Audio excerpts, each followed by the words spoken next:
I didn't unmute myself. Here we go. So let's go over these. So the first set of questions, we just need to determine whether or not they're a function. So remember, a function, every input only has one output. So if it's a yes, we just need to put yes. I'm going to go a bit farther and explain it, but in terms of answering the question, we just need a yes in a yes case, but in a no case, we would need an explanation.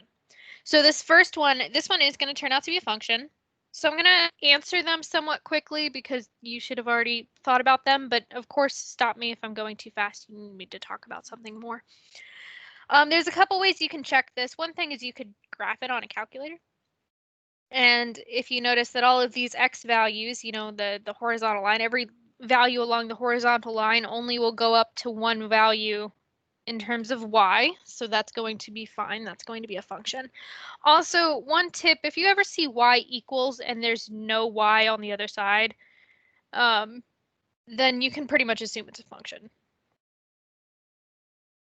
If you had something weird like y squared equals x, and that actually kind of looks like a parabola on its side. So if it's not just a y by itself, then things get weird. We won't deal with a lot of those, but that's kind of where it would change. But if you have a y equals something, I tried to think of a option that wouldn't be a function, but as long as it doesn't have a y on the other side, it's pretty much going to be a function. So in this case, every x will only go to one y. Pretty much just because of the way it's set up. It's y equals this thing in terms of a singular x. And not even a, yeah, no, that's what I mean. So that one would be a function. In part B, we have a table where all of the y values are 2. Now that's actually perfectly fine, because remember the thing that we want is we don't want an input going to different outputs. But here all of the inputs are different, so this would be a function. And actually, if you were to graph this, it would just be a straight line up at y equals 2, which still, you know, every x value only goes up to one y value. So we're fine there. It doesn't matter that all the y values are the same. For part C, this would not be a function. And that's because essentially, now I know it's super hard to see those numbers that are blocked by the function, and the numbers didn't even really matter. But essentially, at almost every input on the x-axis, it actually goes to two y values. You know, it goes to one above the x-axis and one below the x-axis.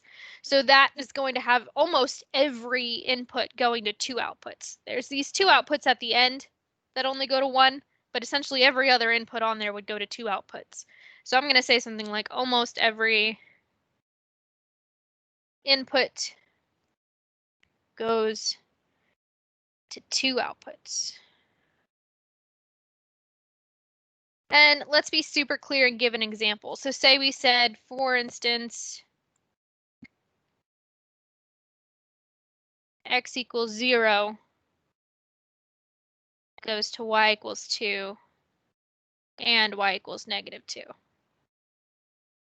So our input of 0 goes up to 2 and down to -2, so it has two separate outputs. So that's one thing about explaining when something's not a function. You should usually give an example, or at least the example that makes it break, like we'll see in this next one. So it is good to not only say that there's inputs that go to two outputs, but to give an example of one of them if possible.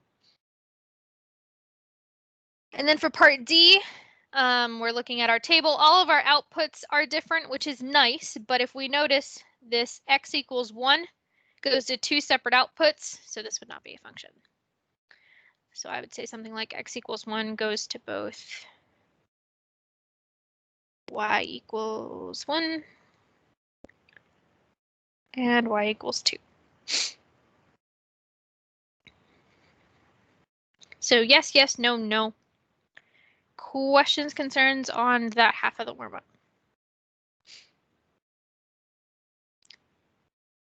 Alrighty.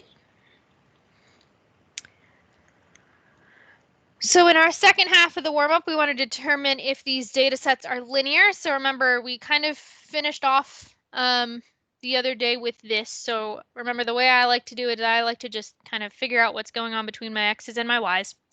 So my x's, I'm looking at 0 to 3, so that would be an increase of 3, an increase of 1, and an increase of 2. And then our y values are increasing by 6, by 2, and by 4. But then remember the point that we want to actually look for a linear function has a constant slope. So we want to look at the ratio. So we're essentially looking at 6 divided by 3, 2 divided by 1, and 4 divided by 2. Well, all of those reduced to the same number, they all reduced to 2. So this would have a constant slope. I'm kind of running out of space because I don't want to write right there, so I'm going to come over here. So this would be linear. They didn't ask for it, but if we were asked for the slope would be 2, because that's what all of those ratios reduce to.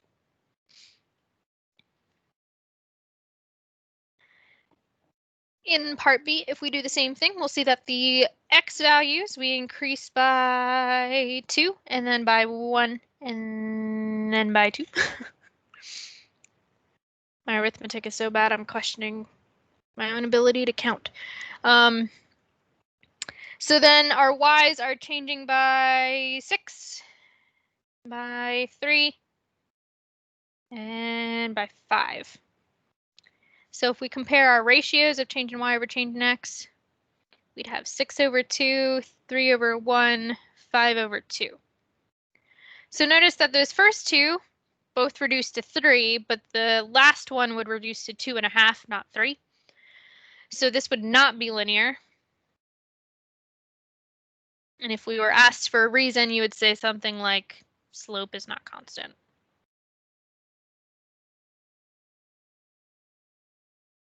If you wanted to go a step further and say something like 3 does not equal 2.5, that's also good, but saying slope is not constant is fine.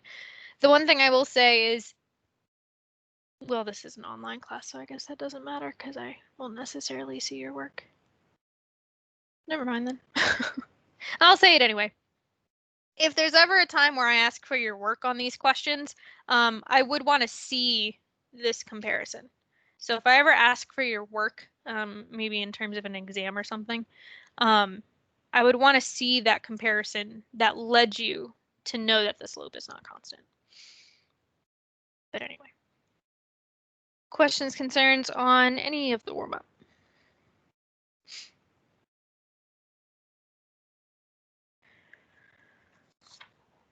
Okay. All right. I'll wait a couple more seconds in case people are still writing something down. But then we'll move on with our notes, and towards the end of class, we will take our quiz. So kind of like last time, it's just the last 15-ish minutes of class, I let you take your quiz. The quiz shouldn't take you much longer than that. If it does, that should be an indication that you should probably study that material more, because it should be something that you can get done in 15 to maybe 20 minutes. It will be the same place that it was last time, Blackboard assignment tab. It's not there yet. Don't try to take it early. All right, so we got through, come on, keep scrolling. There we go. We got through the interpretation one yesterday, the other day. So we're up to essentially finding the equation of a linear function. So we've talked about linear functions, how to figure out if something is linear based off of table set of data, but we haven't talked about actually finding the equation that models it. So if we want to find the equation of a linear function, there's 3 things we need to do. The first thing we're going to do is we're going to find the slope. So remember, that's your y2 minus y1 over x2 minus x1. I often write it as change in y over change in x.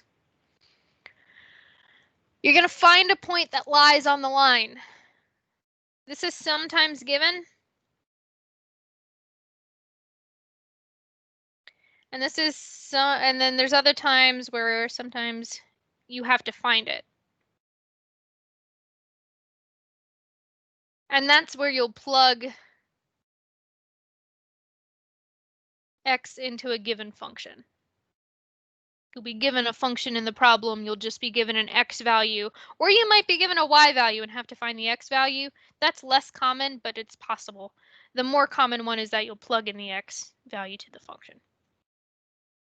So maybe I'll even put, for example, up here because there, I guess, is technically more than one type of situation where you would have to find the other point, the other coordinate of the point.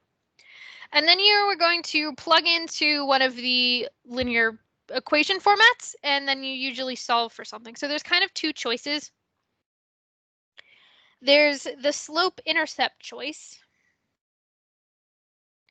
I feel like this is the one that most people know better. Over the couple times I've taught this class, the majority of people have said that they use slope-intercept over the other. So essentially what you do here is you plug in your y, your m, and your x. So you'll have the point and the slope, and solve for b. I'm going to remind you to write the final answer after that.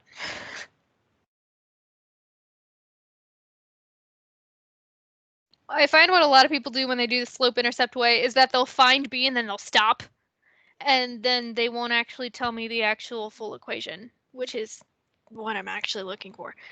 So make sure after you've solved for b, you then use it to actually write the answer. So we'll see an example of that in a second. And then the second way is you could use point slope. Yeah.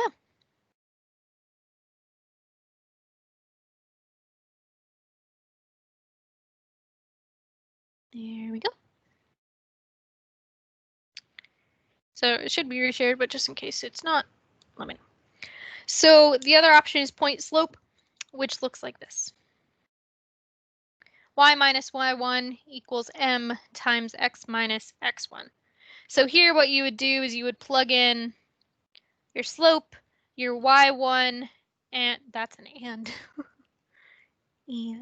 your x1. So essentially the point you have goes in for the y1 and the x1, and you just don't touch the x and the y in that equation. And you usually solve for y. Some people will say that's not a necessary step. It's a good step to do. Just bring that y1 over, call it a day. So that's your two options. I'm usually going to default to slope-intercept form because, again, I find the vast majority of people are more familiar with that. If you would like to see the point slope form, it'll take me 2 seconds. So just let me know if at any point you want me to do that one as well. But in terms of like grading for me or anything like that, as long as you're doing something mathematically correct and not something mathematically incorrect, I don't really care what process you use. So you can use either one of those two, whatever floats your boat. All right. So let's do a couple examples. So say we want to find an equation for the line h that's shown below. So we've got the parabola and then we've got the straight line that's going through it, which passes through the two indicated points of the graph y equals negative x squared plus 4. So we want this line that's going to pass through these 2 points that's kind of indicated. So we have this one point over here that we know is at x equals negative 1. We don't know its y value. We'll need to figure that out in a second. And then this other point over here. Now, the only thing we know about this point over here is that the y value is 0. So we're actually going to have to find the x value on that one. So we have to do this before we can actually find the equation of the line, because to find the slope, we need 2 full points, and we don't have 2 full points yet. So let's work with the x equals negative 1 piece first. So to find the y value of that, well, it's on the parabola. So if we just plug in negative 1 to our parabola equation, we'll get the y value. So we've got negative 1 plus 4, so 3. So one of our points that we need to use to find the equation of the line is negative 1, 3. And then to find the second point, all we know is that y equals 0. But again, it's on that parabola, so we can set that parabola equal to 0. I would add the x squared over to the other side. You could technically subtract the 4, but then you have to divide both sides by a negative. It's one tiny extra step, and I'm lazy. And then you have to square root both sides. Now remember, when you square root something, you technically your answer is a plus minus whatever the square root is. So technically we would get plus or minus 2 because essentially there's this, point at the back where it crosses the x-axis at negative 2, and then the one that we care about would be at positive 2. So we only care about positive 2, but technically, mathematically correct answer would be positive or negative 2 in that case. But that means that the second point that we care about is 2, 0. So now that we have both points, we can actually do the thing that they asked of us. So we haven't actually gone about finding the equation of the line yet. All we did was find the 2 points that we need to find the equation. But now that we have both of them, we can find the slope between them. Again, it doesn't, excuse me, it doesn't matter which point you make your x1, y1, which one you make your x2, y2. You get to pick. I personally like to put the larger y value first. That's just makes me happier. Remember, the only thing you need to be careful of is whatever y value you put first, you have to put its corresponding x value first in the denominator. But besides that, it doesn't matter which way you do it. Your signs will just be flip-flopped. So if you had done it the different way, you would get -3 over +3, which is the same thing. But so that reduces to -1.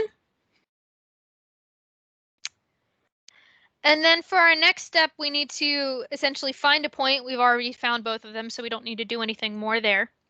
And then, so now we're on to plugging it in and essentially solving for the answer. So if I'm going to use the slope intercept way, I need to pick one of these 2 points. I can pick whichever one makes me happier. I think the 2, 0, 1 makes me happier.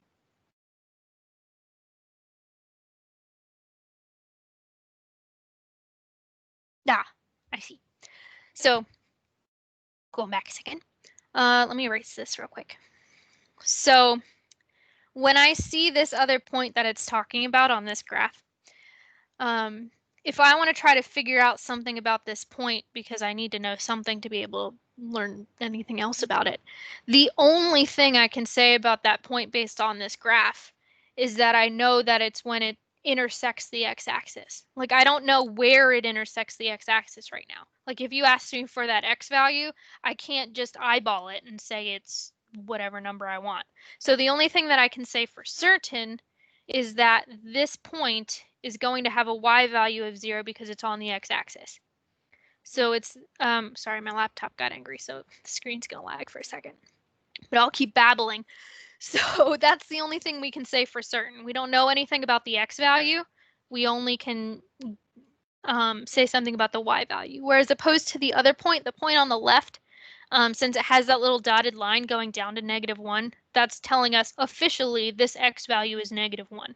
So that's why one of them we could tell the x versus the other one where it had to be a y. Did that make sense?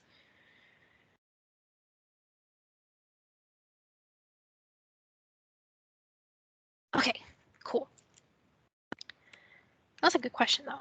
And now my laptop is still angry. Stop being angry. There we go. Okay, so where we have the slope, we've got to plug it into our slope intercept form. So we get to pick whichever point we want. I personally like the 2, 0. If you pick the -1, 3, you will get the exact same answer. The algebra will just look a bit different. So what we're going to do is we're going to plug it into our y equals mx plus b. So y is 0, m is -1, x is 2. We don't know what b is. And we want to solve for b. So -1 times 2, -2. I'm going to add the -2 over to the other side to find that my b value is 2. Again, for some reason, that's where a lot of people stop, but you're not done yet. So you need to write the final answer, y equals mx plus b, using your found m and b values. You could, of course, write that as just -x. You could make the one quote unquote disappear, which is usually how I'll write it. But for this one, I decided to plug it in there just to really hit it home that the m value gets stuck there. Questions, concerns on how I found that equation?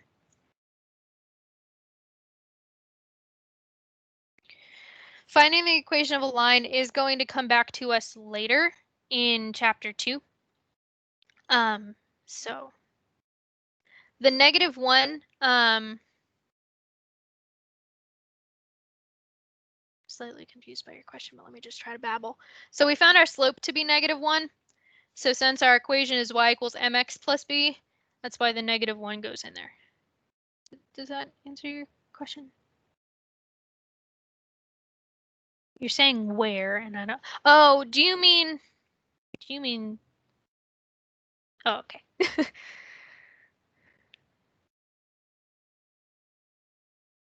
Cool. Any more questions? All right, I'll hold on like 5 more seconds in case people are still writing something down. We'll do one more like this, and then we'll probably be able to do that one. Okay, good. Oh, right.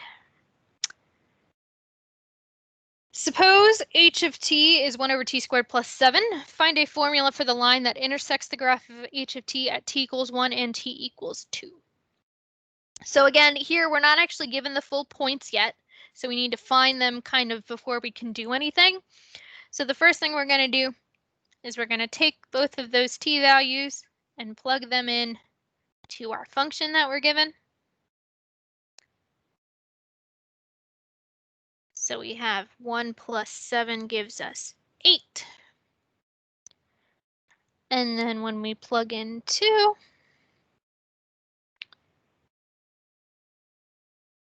we'll get 1/4 plus 7. So I'll leave that as 7.25.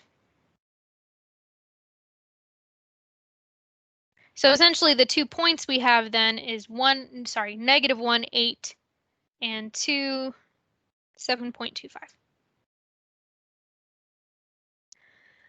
Now that we have both points, we can go about finding the equation of line. So we can find the slope, plug it into slope-intercept form, solve for b. So let's find our slope. Again, I personally like putting the larger y value first, but whatever floats your boat. And whatever y value you put first, you just have to put its corresponding x value first. Let me go this way. So we've got 0.75 divided by negative 3, which will give us negative 0.25 or negative 1/4 if you prefer.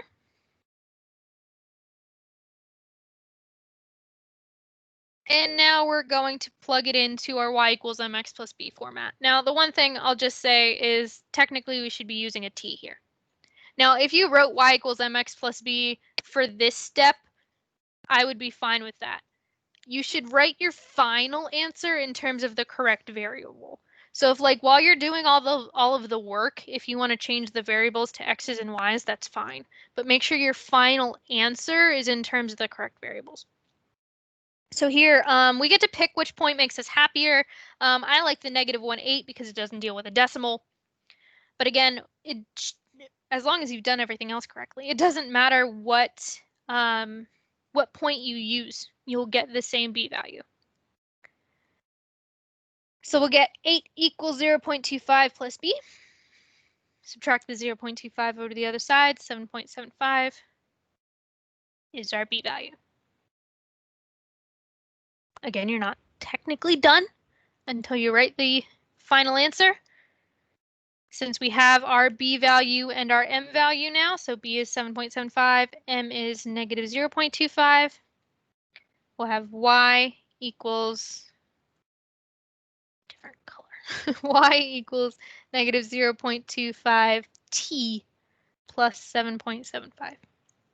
So again, if you had used x's and y's throughout the rest of the problem, I should say some professors might care. If you use x's and y's throughout the rest of the problem for your work, I don't care. But make sure your final answer is given in terms of the original variables. Now, I will say that the y we can use because, again, if you're not given a different variable, you're just given a function name, you can assume that you can use y pretty freely.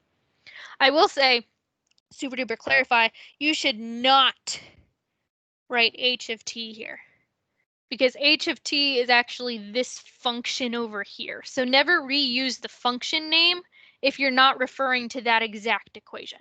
So you wouldn't want to write h of t because that's referring to a completely different function. You can use y, that's fine, because it's like a variable that's not specifically talking about a specific thing, whereas function names are specifically set to that function. Hopefully that made sense. All right, questions, concerns about how I found that one? All right, cool. I mean, and of course, if you're writing something out, keep writing it out, because sometimes I don't wait long enough. But let's see. I don't know if we'll be able to complete the next problem, but I at least want to start it. So kind of like, I can't really leave that in. So we might not get to these questions down here, but let's at least try to find out the equation. So there's a lot of lines going on here, so I'm going to try to kind of highlight them one at a time while we're going along. But what we want to do is we want to find a formula for all of these lines. We can use any form we wish. I'm going to use the y equals mx plus b, and then probably we'll answer the other questions on Friday, probably. So the first one we want to look at is f of x, which is kind of this, positively sloped one right here. So if I want to find the equation, I need the slope and the y-intercept. Now, because we're given the graph, we can find those things graphically. The y-intercept is where this would cross the y-axis. So it's going to cross the y-axis right here. Use a different color besides black, right here. And since all of these little gray lines are a distance of 1, that would be at -1. So I know that my b value is -1. And now I just want to look at my slope. Now the slope, if I want to do it graphically, what I want to do is I want to see how many I have to move over before I can get up to the next nice looking point. Like if I move over one and it's going to be like halfway between, let me keep going. But if you notice, I can go over one and up one and I'm at a nice point. So I went over one, up one. So my change in y was 1. My change in x was 1. So my slope is 1. The other thing you could do is you could literally pull off points off of this graph and just do the y2 minus y1 over x2 minus x1 calculation. You can totally do that too. But you can also do this kind of graphical, how far do I move over before I can move up to the next nice point? So our equation here would be y equals, well, and actually here we can use f of x because f of x here is referring to that line. So it would be mx, so 1 times x minus 1. So I'm just going to write x minus 1. It's lagging a little bit. All right, well then I'll hold off for a second. Actually, let me reshare. That sometimes helps.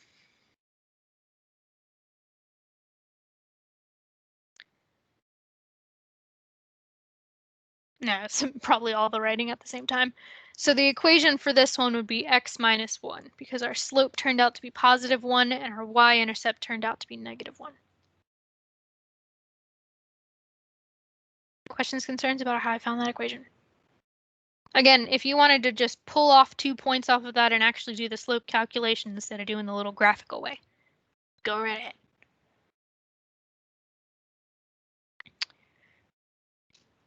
Yep, the b value. So remember, the b value is your y-intercept. So since our y-axis is, that line down the middle, where does this function, this line, cross the x-axis? It crosses the x-axis down here. And that is a distance of 1 from the y-axis in the negative direction. So that's why the point where it crosses the y-axis is at, sorry, not x, y equals -1, which gives us our b value of -1.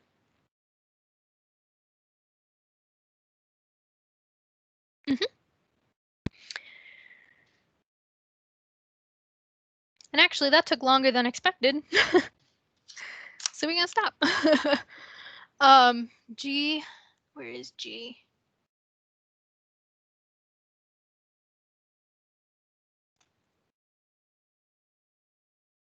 Oh, B, yeah, sorry, I was thinking of the wrong thing. Yeah, you're right.